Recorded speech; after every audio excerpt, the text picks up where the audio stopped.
Okay, let us begin. What is wrong with it? Okay, what is wrong with this thing? There we go. Hey guys, Ranger here, and welcome back to another reaction and review. And this is to the newest episode of MLP, which is Going to Seed episode 10. Oh my gosh, we're already 10 episodes into a 26 episode season and the last one. Ugh. Alright. So, I have no idea what this episode is about whatsoever. All I know is this. Applejack based, or I assume Applejack based. First off, I assume that because we still haven't had the episode yet where it shows Applejack and Apple Bloom running towards the screen, so I'm just thinking that this might be that episode. It's called Going to Seed, and I know it opens up with the farm. Heck, maybe it brings Babs back. I have no idea. So let's get into the episode and see what awaits us, because I'm very curious. So, starting the video. Okay. This is a very interesting episode. I really enjoy it. We finally got to see the episode of Apple Bloom and Applejack jumping towards a screen. I was wondering about it. But interestingly enough, the episode does not actually show the Great Seedling as to whether or not the Great Seedling is real or if it's just simply a legend. And honestly, I like that. I like that they left it completely ambiguous, because it's kind of like because, you know, honestly, it would have kind of, there's the mystery of it. Is it real? Is it not? And so Apple Bloom and Applejack try to catch the Great Seedling. And it's very interesting because they spent all that time trying to capture the Great Seedling. And it's very interesting because, like I said, I was wondering how the episode was going to play out at the end, whether they were going to find out that the Great Seedling was real, or if it was not. I really like that they left it ambiguous. That they left it. I'm really glad, honestly, that they left it open-ended, so that it did not say whether or not the Great Seedling existed, but they left the mystery open that it could exist. And I personally see a connection with this episode and Santa Claus, the Easter Bunny, the Tooth Fairy. You know, some people believe in them, some people don't. And the Great Seedling here, I see a similarity. I'm not sure if the story was written with the intention of being that, but I see a similarity between, you know, Apple Bloom and Applejack and the Great Seedling and Santa Claus. You know, people think that Santa Claus is just something for kids. You know, Santa is a story that parents, you know, that people tell kids about how the presents end up under the tree, and that it's just a story, but really it's the parents that did it. And that's what some people say, and that, you know, Santa only visits good boys and girls. Some say that that's just a story that parents tell kids so they'll be good around the holiday season. But the truth is, you know, it's completely, I guess, that's part of the fun. And the same thing for the Easter Bunny, same thing for Tooth Fairy. There's part of the fun of the mystery of it. You know, not 100% knowing whether it's real or not is part of the fun of the mystery. It's like with Bigfoot, you know, with the Loch Ness Monster. It's part of the mystery of believing that it's there is what's fun. And personally, I still believe in that magic myself. I still believe in Santa Claus. I still believe in the Easter Bunny, because I still believe in that magic personally. And some people will make fun of you. You know, if you tell them that you still believe in that, some people will make fun of you and say, "Aren't you too old to believe in that?" No, honestly, you're never too old to believe in magic. And in this episode, Apple Bloom, Golden Delicious, kind of represents someone who still believes in that magic and passes down that story. And Apple Bloom represents that childhood wonder that some of us, not all of us, but some of us have, or some of us had, that mystery, of how many times did you sit up on Christmas Eve waiting to listen to Santa? You pretended to be asleep, thinking, oh, maybe I could actually trick Santa Claus, who is supposed to know whether you're awake or asleep. Maybe I can somehow trick him into thinking that I'm asleep. But and Apple Bloom is that childhood wonder that she wants to catch him. She wants to see him. Applejack, could I forget?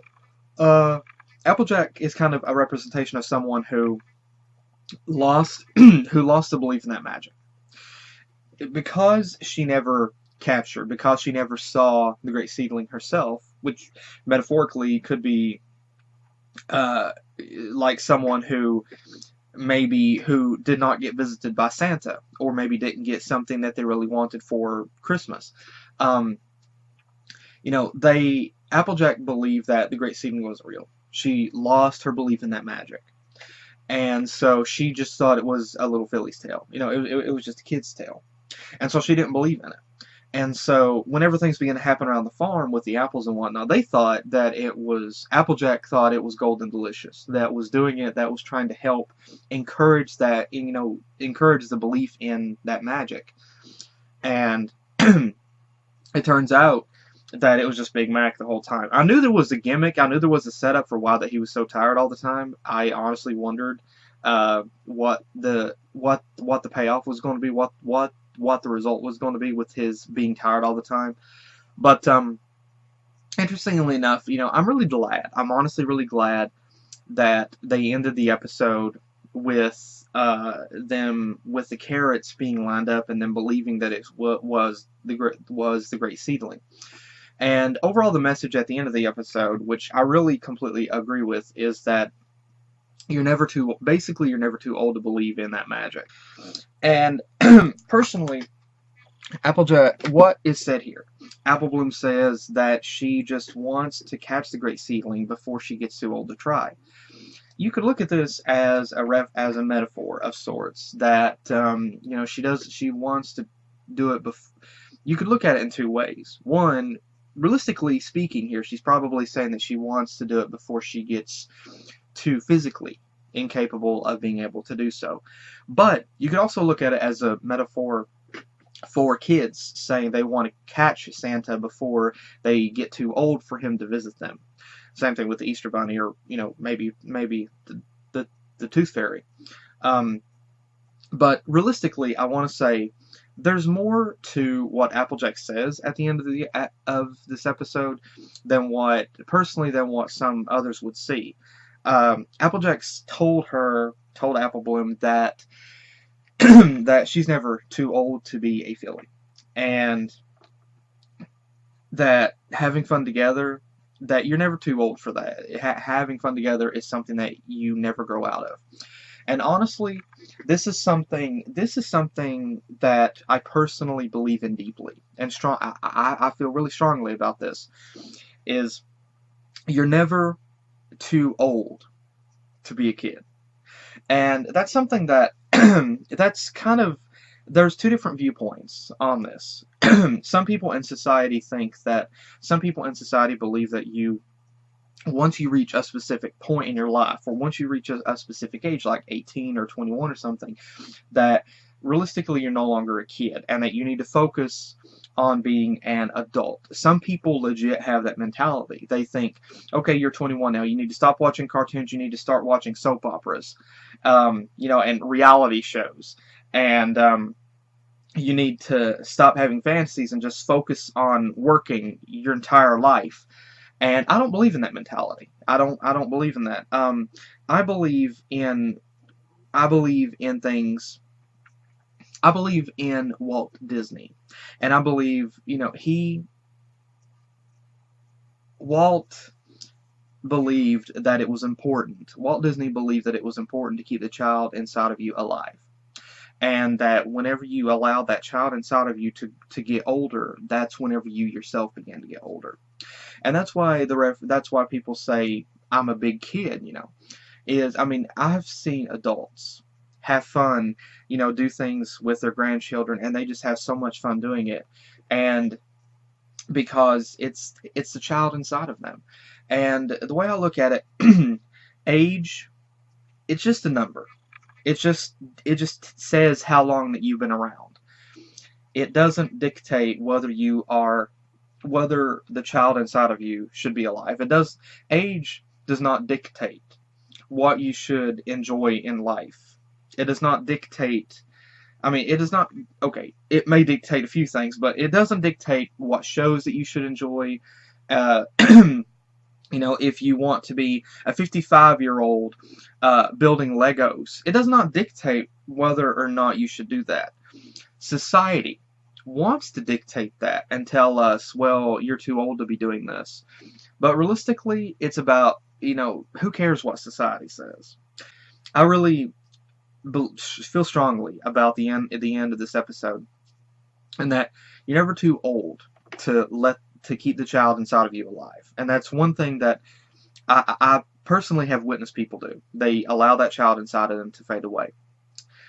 And I don't believe in that. I believe that, it's always important to keep that child inside of you alive.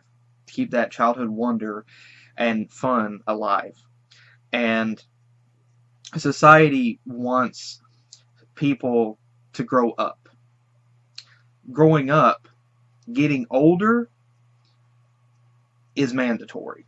Growing up is optional. And that's something I truly believe in. You may get older age-wise, but growing up, allowing yourself to grow up, and that's one of the things I don't believe in. I think it was pretty much said I think it was Peter Pan. Never grow up. And I really feel strongly about the end of this episode here, and I truly believe that. Keep the child in you alive. Society will sometimes make fun of you because, oh, you're too old to be watching this. You're too old to be doing this. And you're too old. Some people will say, there's a guy that I work with. He works a different shift than me, but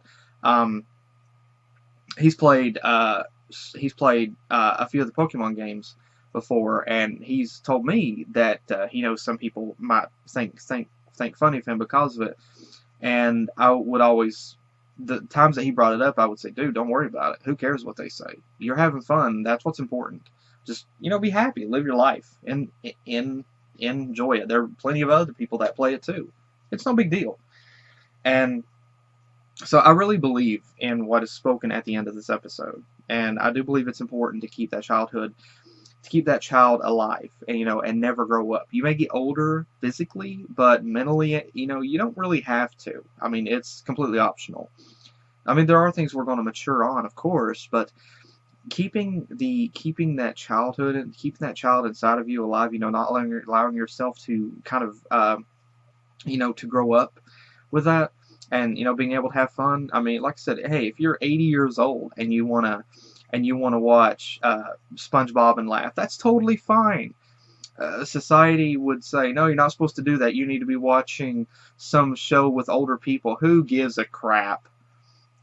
I say have fun. Live your life and enjoy it. And smile and laugh. That's what I personally believe in. And it's interesting because here, Applejack kind of represents seemingly someone who lost that childhood wonder. She lost that wonder whenever she was younger because she never was able to catch the great seedling, and so she believed she lost her belief in that magic. But it took the situations that they experienced across the farm here to rekindle her belief in that magic. And it's interesting because Applejack here kind of represented someone who wanted to tell Apple Bloom that the Great Seedling may not be real. And she didn't want to hurt Apple Bloom with it, but she herself did not believe at this point that the Great Seedling was real. She kind of represents someone who lost their belief in that magic, who didn't believe in it whatsoever. Apple Bloom represented someone, younger that did believe in it. And Applejack was like the parent or the older sister in this case, that tries to say, hey, Santa Claus isn't real. But it's interesting because there have been movies and TV shows before. I remember where someone said they didn't believe, and then at the end of it, they actually see Santa, and they're like, "Oh my gosh, he's totally real." And this is a good representation of that. It's metaphorically talk. You could say it's talking about that, but it's using a different scenario, a different character. But Applejack wanted to at first Applebloom to try to realize that maybe he wasn't real at all, but they still left it a mystery, and I'm really happy that they did, and they didn't just outright say, "Hey, he exists." And I'm glad that at the end of it, the message wasn't that at sometimes. I'm really happy that at the end of it, they didn't go with the message that sometimes that magic fades away. That instead, you're never too old to be a kid. That was basically it. You're never too old to be a kid, and that and that having fun is still what's important, and you need to keep that youth in you alive. Because to be honest with you, if I ever encountered someone in real life who said, I gave up all that stuff like that, now I'll just sit around watching like a soap opera all day and reality shows and game shows all day. And they're like, and I spend my time working all the time. I don't think about going out and having fun. I would be like, okay, see ya. I would not want to be friends with that person, honestly. But I really love how at the end of this, they kept the mystery alive, but they didn't end it with a bad ending that maybe sometimes that magic fades. But instead, the focus is that, the magic can exist. It just, I guess, whether or not you choose to believe in it. But but you're never too old to have, to have fun like that. You're never too old to have fun, and you're not too old to be a kid. And I really love that. I really do love that. And I know with the Disney parks, that's one of the big themes with the Disney park is, you're never too old to be a kid. And I'm really happy that Hasbro did it here as well. I'm really happy that they did it, or at least that's my personal take on it. I really did enjoy this episode. It was a very cute, very sweet episode. And we also got some interesting. One of the things that I have to point out is we also got some interesting and somewhat grim backstory here, because whenever they do the flashback to whenever Applejack was a filly and she wanted to check her traps, here we see Applejack at the same age that we've seen her before. Now, Applejack here, I don't think, she wasn't the age that she was in the episode where we see her telling lies. So she was not that age in this episode here. But one thing that you have to look at is it does show Bright Mac in this episode. It shows Bright Mac, and it even shows Pear Butter. And there was something else that I wanted to... Oh, that's kind of bittersweet, because it actually shows Pear Butter with Applebloom as a little kid, and Pear Butter is carrying her around in the little sack, in the little knapsack there, like the little basket. This is bittersweet. This is bittersweet because this, we've wondered before what happened to the parents exactly at one point in their history, what happened. Obviously, they'll never explain what happened to the parents, and I think it's supposed to be left a mystery, left up to different people's interpretations as to what happened.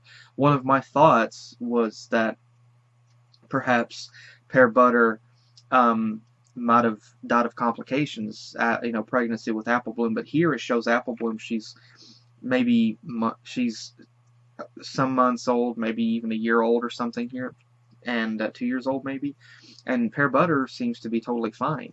So, this is bittersweet here, because this shows that at some point, we don't know how old Applebloom was, but this gives us a further inclination. This gives us a further idea as to how old she was, how old they all are whenever their family ended up passing away. And we don't know the story of it. Some people say that, maybe they're just, some people, we know that they're gone. We know that they're gone. You could easily just say maybe they're just on a trip all the time, you know. Um, but no, there's too many points to say that they are gone. And it's bittersweet to see this because it it breaks my heart to think of how these kids had to go through that. How Applejack, Apple Bloom might have been too young to even know what was going on. But Big Mac, you know, how it affected them whenever they lost their parents, and you know, that's not something that I want to think about. But this episode more kind of solidifies that, and I'm glad we got one more glimpse of Pear Butter and Bright Mac. I was seriously hoping that I was seriously hoping that we would get to see them again in another episode more dedicated to them. But honestly, I guess if we never get to see Bright Mac and Pear Butter throughout the rest of this season at all, I'm still happy with the episode that we got, The Perfect Pair, and this little glimpse of them too. It's very sweet. And it was very sweet because, you know, you saw the loving nature that Pear Butter and Bright Mac had with their family and how involved that they were with their family. I mean, Pear Butter was carrying Apple Bloom around, and so you know how much pride that these two young parents had with their kids, and just, you know, it's very bittersweet to think about that. But it's interesting because they have, I think, you know, instilled some very good morals and values into these kids, into the apples, and um, that's, you know, Apple Bloom, Applejack, and Big Mac. They're carrying that on, and so it's a very sweet, bittersweet thing. But I can kind of understand the gimmick here with, you know, Applejack wanted to focus on the work and get stuff done, and Apple Bloom wanted to kind of focus on fantasy. Applejack was trying to focus on reality, what she thought was reality, and Apple Bloom wanted to focus on fantasy. And I can see definitely a conflict here because, and I mean, and I can see, personally, I can look at this from a realistic perspective, and I can more understand the situation. You know, Applejack, she did not believe in that magic herself, and so here Golden Delicious begins to spin these tales that make Apple Bloom end up not participating in the harvest. And so Applejack felt that Golden Delicious had disrupted their plans and had delayed progress. Um, just for what she perceived as to be an old wives' tale. And so she was upset that Apple Bloom wasn't participating in the harvest because she felt that work needed to be done. Now, realistically, I can understand Applejack's perspective here, as that's from her perspective, that's what it appears. And so I can understand Applejack's perspective. I honestly can. But I can also understand Apple Bloom as well, because she's got that mystery and that wonder alive. She wants to explore the possibility of that mystery being real. And she is thinking, she not at one point thought about how cool it'd be if she was someone who caught it, that, you know, all of the kids at school would be like, oh my gosh, you caught it. No, her focus was about how it would benefit the farm. And so Apple Bloom wasn't doing it for a selfish act. She was doing it for a selfless act. And so again, I can't blame her on that either. And I also can't blame her because she's mature enough to understand that she even says at the end of the episode that she wants to catch it before she gets too old to do so. And so I think that right now, you know, she's got that focus and drive because she knows that at some point she could get physically too old to be able to try to capture it. And so she wants to try to do that now while she can. I can't blame her, honestly. And so there's an interesting conflict going on here. But it is interesting that Applejack is the one that ends up kind of being swayed to Apple Bloom's side, in that the concept that it might actually be real. And it's a very interesting thing with that. And like I said, it's basically the situation where you have one person who tells you Santa Claus isn't real, but someone does still believe in it. And then something happens. You know, the person that doesn't believe witnesses something, and they're like, wait a minute, maybe maybe there is more to this than what I believed.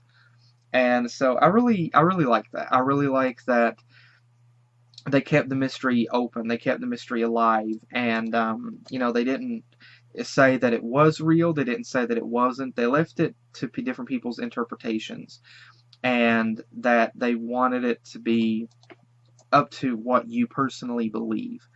And they kept that alive. And I love how, I really honestly love the ending with them, you know, saying now they get to try to capture it again together. And again, and now Applejack believes, and so she's going to try to capture it with Apple Bloom in this ending right here, with them like freeze framing, determined to capture. I really love that. It honestly is cool.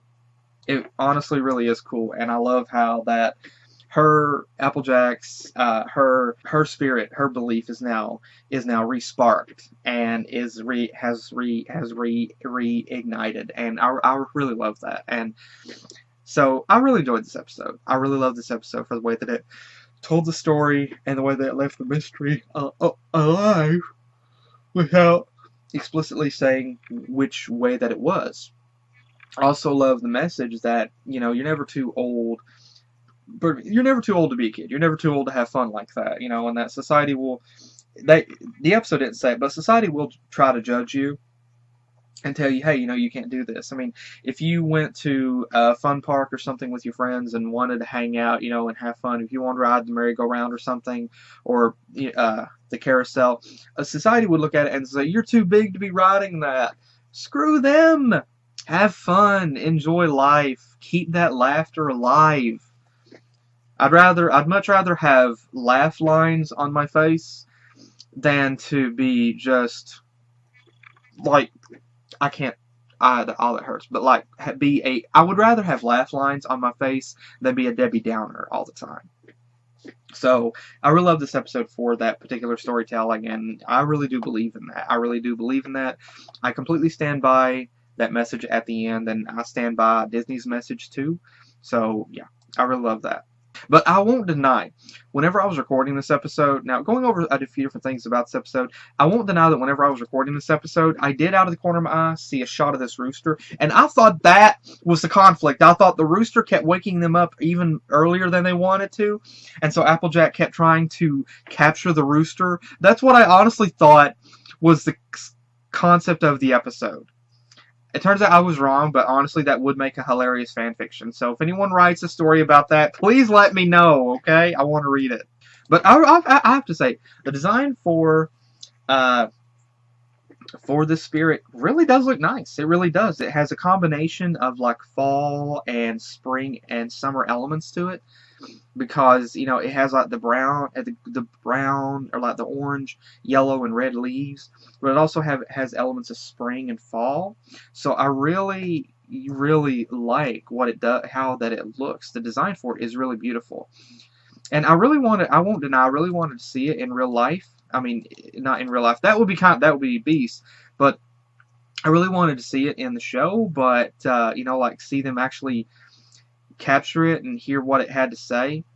But it's interesting because you got this animal, this creature represents like the spring, summer, and fall, because that's what it's about. And you notice as the scene transitions that through even the fall, it's still awake, but then whenever we get to winter, it's asleep. And the creature, it has no winter elements on it. You know, it has like the different colored leaves representing the fall.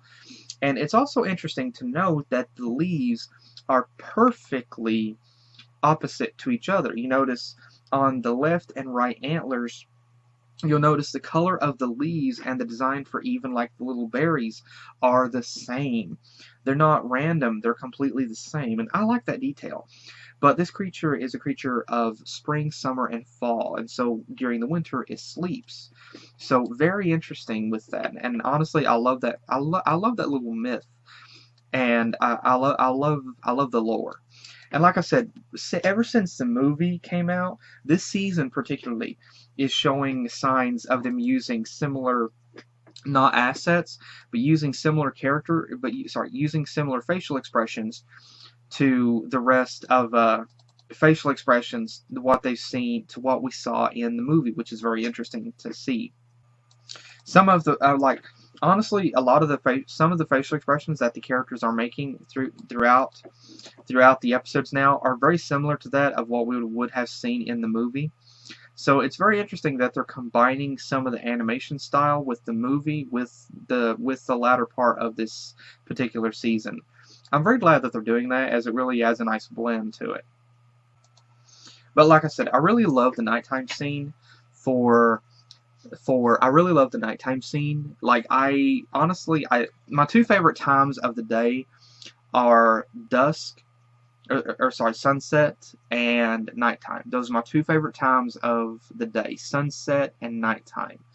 And so this scene here with the nice, calm farm setting with the stars being out, and you got the soft lighting of this other place right here in the background. Really, really lovely. Really, really nice. And honestly, part of me can't help but think, I see this honestly, and I can't help but imagine what Sweet Apple Acres would look like in Fallout Equestria. You know, because I think it was nighttime whenever Little Pip exited the stable, and she goes to Sweet Apple. I mean, she comes outside of the barn, and I'm just wondering if part of this, with the exception of the clear sky, is what she saw whenever she came out of Stable 2. But I have to say, this little concept of the sisters sitting here with their, like, in the camo, like with the hat here, really cute. And Applejack's little sitting position here was also cute, I have to say. Applejack just dozed off. Yeah, it's kind of funny because I don't think she's really a night person. So she's used to being asleep through the night. So yeah, she just completely blacked out. And again, I can't help but wonder if part of this scene here, like just the way that it looks, I can't help but think of Fallout Equestria again and wonder if this could have been something that Little Pip would have seen. But honestly, this scene, like, it took a bit of a darker tone for the episode, which I really enjoyed, where Apple Bloom accidentally gets her hoof caught in a rope, and so Applejack begins trying to help her get loose. And it was kind of like one of those scenes in a horror movie where someone gets captured and someone stops and goes back to try to get them before whatever's chasing them, manages to get them. But it's interesting. I really love this particular part of this episode because of that. And they get to the barn to find out that the door is boarded up, like it's completely boarded off, and so they feel trapped at this point. And the interesting thing here is, like, here they just kind of, there's a bit of a, the creature, they think that it's haunting them at this point. And so here, instead of trying to, run any further, they're just kind of cowering in fear at this point. And it's interesting because they just kind of hug each other as they're kind of preparing for the end. They're just kind of preparing for the end here, which, again, I really like. And I know this might not be an intentional horror movie, setup, but I really like what they did with it here. And I love both of their expressions whenever they realized it was Big Mac the whole time. Applejack's is more confusion. Apple Bloom's is more confusion and shock. Applejack is like, what the F? But yeah, like I said, I really enjoyed this episode. It was a fun episode. It was a cute episode. I really, really enjoyed it. And like I said, I love the message that they did with it at the end. And this was a very fun episode. It really was a fun episode. So to everybody that worked on this episode, thank you to everybody that worked on this episode. Thank you all so much. And thank you to everybody. Thank you to everybody, and thanks for the reference to, and also thank you again to the reference to the little having pear butter brought mac in there. That was also very much a treat. So again, thank you so much to everybody that worked on this episode, and thank you guys again for joining me. Hope you guys enjoyed, and hopefully I'll see you guys in the next video that I do. Take care.